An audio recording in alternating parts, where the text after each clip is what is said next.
This is the most probable place where David's bones rested. Will one of you fight me? Israelites, you win! And the Philistines will be your slaves! What if everything you thought you knew was wrong? For centuries, millions have traveled to Jerusalem, believing they were standing at the tomb of King David on Mount Zion, paying tribute to Israel's greatest king, a legendary poet, and fearless warrior. But what if they were all mistaken? This isn't just a historical mystery. It's a spiritual awakening. It calls into question ancient traditions, the credibility of sacred landmarks, and the stories passed down through generations. Beneath centuries of custom and belief, a haunting question remains. Where is the real tomb of King David? Could it be buried under layers of myth and centuries of misunderstanding? To find the truth, we must return to the heart of an age-old mystery, the enigma of King David's tomb. For hundreds of years, Mount Zion has been revered as the final resting place of the legendary king. Pilgrims and tourists alike come from around the world to this holy site, lighting candles, whispering prayers, and shedding tears in devotion. But the truth may be far more complex than tradition suggests. Historical evidence reveals that the belief in Mount Zion as David's burial site isn't as ancient or as solid as many have been led to believe. Mount Zion was first identified as King David's tomb during the early Islamic period, almost 1,000 years after David's death. Later on, medieval Christian writings helped cement this belief, turning Mount Zion into a major pilgrimage site. But these stories, while powerful, are rooted more in legend than in verified history. That's not a statement made lightly. In 1863, French archaeologist Charles Clermont-Ganneau explored Mount Zion in search of evidence pointing to a royal tomb. His results were inconclusive. Decades later, in the 20th century, other experts, including renowned Israeli archaeologist Dr. Gabriel Barkay, revisited the site, hoping to uncover something definitive. What they found was nothing. No evidence to support the idea that King David was ever buried there. So how did such a strong tradition take hold? The answer lies in the complex and often chaotic history of Jerusalem, a city repeatedly conquered, destroyed, and rebuilt across the centuries. Every wave of new rulers, Byzantines, Muslims, Crusaders, left their own imprint, shaping the spiritual and physical map of the city. Mount Zion, with its breathtaking views and ancient fortifications, naturally became a focal point of reverence. But as impressive as it is, Mount Zion represents a tradition rooted more in myth than in historical truth. If that's the case, if Mount Zion isn't the true site, then where is King David actually buried? To find the answer, we need to return to the most ancient and reliable source we have, the Bible. And remarkably, the answer has been there all along, hidden in plain sight. 1 Kings 2:10 states it clearly. Then David slept with his fathers and was buried in the city of David.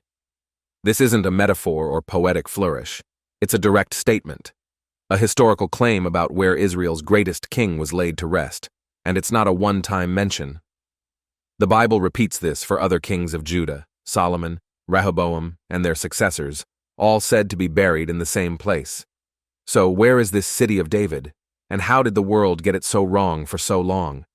To uncover the truth, we must leave behind the legends of Mount Zion and turn instead to the heart of ancient Jerusalem, the true city of David, where the real story begins. The city of David isn't some forgotten legend or myth. It's a real, tangible place. Located on a narrow ridge just south of the Temple Mount, this ancient site spans about 10 acres. It marks the original core of Jerusalem, the birthplace of the city, the heart of ancient Israel's power, and the location where King David's palace once stood. This is living history, a place where the past still speaks through every stone and shard. But how can we be sure this is truly the city of David? The answer lies in both scripture and science.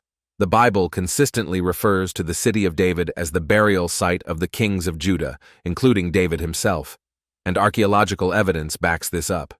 Years of excavations, led by one of Israel's most respected archaeologists, Dr. Eilat Mazar, have revealed stunning discoveries. Researchers have unearthed massive walls, fortified structures, and remains that point to a royal presence. In 2005, Dr. Mazar made a groundbreaking discovery, a monumental structure she identified as the Palace of King David.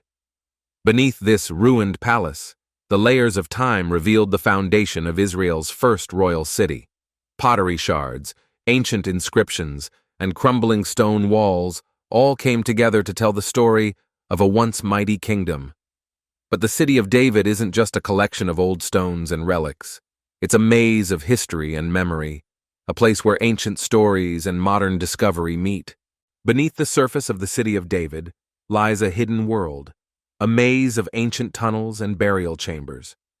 These underground passageways may hold the key to solving one of history's greatest mysteries, the location of King David's lost tomb.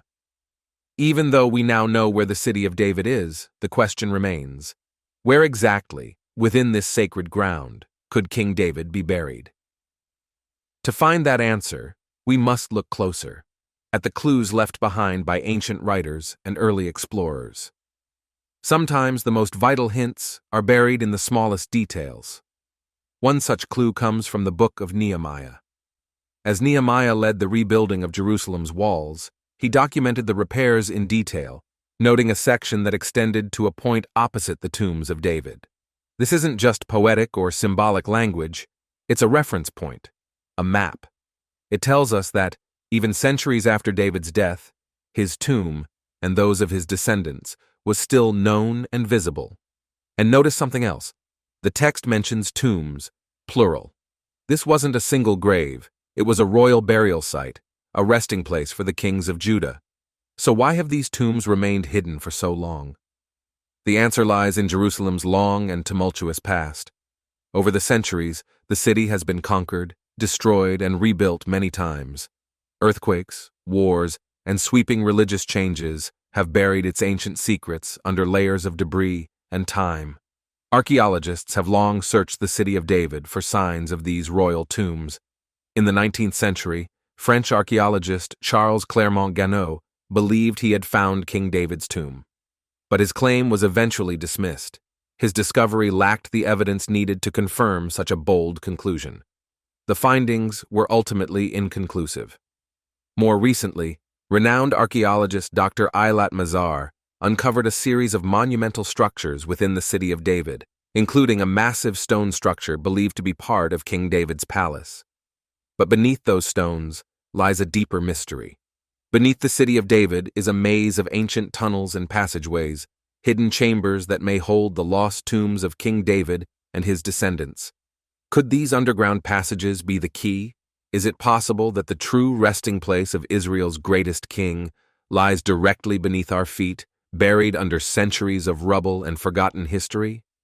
This is where faith meets archaeology, where ancient legend collides with modern science. And as we stand at the edge of this timeless mystery, one question still echoes: will we ever uncover the true tomb of King David? Enter Raymond Weil. The search for King David's tomb is a story full of twists, ancient lore, and surprising discoveries. And no figure captures the spirit of this search better than Raymond Weil, a French Jewish archaeologist whose determination led him to a startling discovery beneath the city of David. Weil arrived in Jerusalem in 1913, just as the world stood on the brink of war. But his mind wasn't on politics or conflict. It was set on a different mission, the pursuit of truth. Unlike many of his contemporaries, Weil wasn't satisfied with hearsay or myth. He turned to the one source he believed could guide him, the Bible. Using scripture, especially the book of Nehemiah, Weil focused his attention on the city of David, the narrow ridge just south of the Temple Mount, and then his trained eyes spotted something others had missed. Raymond Weil noticed something unusual, something others had completely overlooked. At the heart of the city of David lay Hezekiah's water tunnel, a narrow, ancient passage carved through solid rock. Originally built to protect Jerusalem's water supply from invading forces, this tunnel featured something strange, a sudden and unnatural curve. Most explorers had dismissed this bend as a mystery, but Weil saw it differently. To him, it was a clue. Why would the tunnel abruptly change direction? Weil had a theory. Maybe the tunnel was deliberately avoiding something sacred, something that could not be disturbed, a holy site. possibly even a burial place. Fueled by this idea, Weil launched a new phase of excavation. What he uncovered would astonish even the most skeptical scholars. Beneath layers of debris and forgotten time, cut directly into the bedrock, was a series of grand tombs, horizontal burial galleries with side chambers and connecting tunnels. These were not the simple graves of common people. They were vast, carefully constructed, and clearly meant for someone of great importance. Raymond Weil knew he had found something extraordinary. Among these burial sites, one tomb stood out above all, the largest and most impressive. He labeled it Tomb 1, or simply T1. This was no ordinary burial chamber. It was a vast room, complete with side niches and a central area for the body, a design truly fit for royalty. Weil came to a bold conclusion. He believed he had uncovered the tomb of King David himself. But as the dust settled and the news of his discovery spread, so too did uncertainty. Because with every groundbreaking find comes skepticism, and soon questions and doubts began to emerge. No great discovery comes without controversy, and for Raymond Weil, the criticism came quickly. Leading the opposition was Kathleen Kenyon, a highly respected British archaeologist whose work in the 1960s reshaped much of what we know about ancient Jerusalem. Kenyon dismissed Weil's theory outright. According to her, the grand tombs he had uncovered were not burial sites at all. They were cisterns, underground chambers meant for storing water. But there was a serious flaw in Kenyon's argument, one that couldn't be ignored. The structures Weil found didn't resemble any known cisterns. They were missing essential features like sloped floors and drainage systems, key elements in any ancient water storage design. Instead, these chambers were carved in a completely different style. Horizontal galleries, deep niches, multiple rooms, all classic features of royal burial tombs. Their layout matched the traditional design of ancient sepulchres used for kings and nobility. So why did Kenyon reject Weil's conclusion? Part of the issue came down to context. At the time, there were almost no other known royal tombs from David's era to use for comparison. Centuries of war, invasions, and rebuilding had wiped away most evidence of ancient royal burial grounds. With so little surviving from that period, even the most convincing tombs could be misinterpreted or overlooked entirely. Misinterpretation was part of the problem, but there was also a deeper issue at play. A misunderstanding of what a royal tomb from King David's era should look like. Many scholars expected something extravagant, elaborate carvings, ornate inscriptions, rich decorations. But in the 10th century, BCE, royal tombs were far more modest. Their significance wasn't in their appearance, but in what they held: sacred relics, treasured artifacts, and the remains of kings. Weil's discovery wasn't rejected because it lacked evidence. It was dismissed because it didn't match modern expectations. Yet despite the skepticism, one truth stood firm. The tombs Will uncovered were unlike anything else in Jerusalem. And incredibly, the Bible itself offers a vital clue that seems to support his theory: the overlooked truth. So how could such a groundbreaking discovery be forgotten? How could the possible tomb of King David, one of history's most legendary figures, fade into obscurity? The answer is both simple and tragic: politics and religion. The tombs Weil excavated lay in a highly sensitive area, one where political tensions and religious claims have long overlapped. As conflicts intensified in the Middle East and control of Jerusalem shifted over the decades, Weil's discovery was slowly buried beneath more urgent headlines and deeper divisions.